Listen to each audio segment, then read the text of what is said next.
Assalamualaikum warahmatullahi wabarakatuh.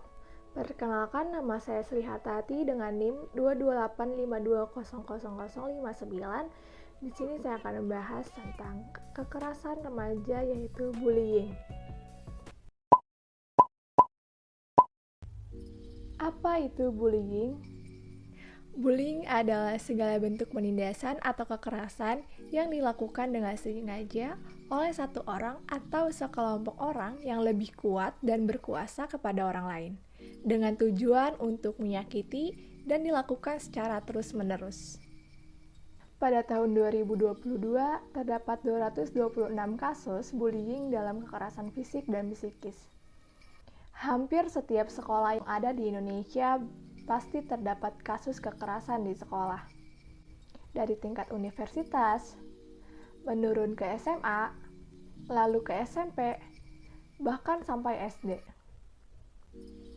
Kekerasan dapat dilakukan dengan berbagai hal, seperti kekerasan secara verbal. Kekerasan secara verbal ini dapat berupa julukan nama, celaan, fitnah, kritikan kejam, penghinaan sosial budaya atau SARA, dan sosial ekonomi. Bullying secara fisik. Bullying secara fisik ini dapat berupa dengan memukuli, menendang, menampar, mencekik, atau merusak serta menghancurkan barang-barang milik korban. Bullying secara relasional. Di sini melalui pengabaian, pengusilan, atau penghindaran. Apakah bullying hanya terjadi di dunia nyata? Tidak. Ada pula di dunia maya, yaitu cyberbullying. Cyberbullying adalah bullying atau perundungan dengan menggunakan teknologi digital. Hal ini dapat terjadi di media sosial, platform chatting, platform bermain game, dan ponsel. Contohnya, menyebarkan kebohongan tentang seseorang atau posting foto memalukan tentang seseorang di media sosial. Contoh yang kedua yaitu mengirim pesan atau ancaman yang menyakitkan melalui platform chatting. Sekitar 60% anak dibully karena kekurangan fisik. Sebagai contoh, bila ada anak yang terlihat gendut atau berbadan besar, biasanya orang lain yang di sekitarnya mengatakan dengan perkataan yang tidak enak. Sekitar 80% menonton, menyoraki, bahkan ikut membuli. Hanya sekitar 20% yang membela bila ada kawan yang dibully. Tahukah kamu apa dampak dari bullying?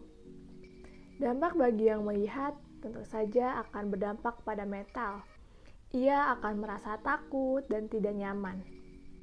Bagi pelaku biasanya akan mendapat sanksi bertahap dari orang tua, pihak berwajib atau di persidangan, dan bisa sampai akhirnya di penjara. Sebagai korban, akan berdampak pada sering absen dan bolos sekolah, mudah emosi atau labil, sering terlihat ada luka dan memar, atau yang lebih parah, bunuh diri.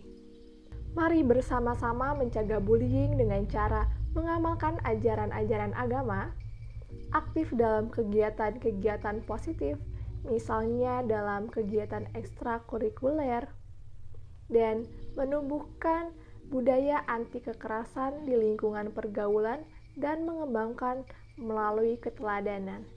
Mari mencegah bullying, dimanapun, oleh siapapun, dan kepada siapapun.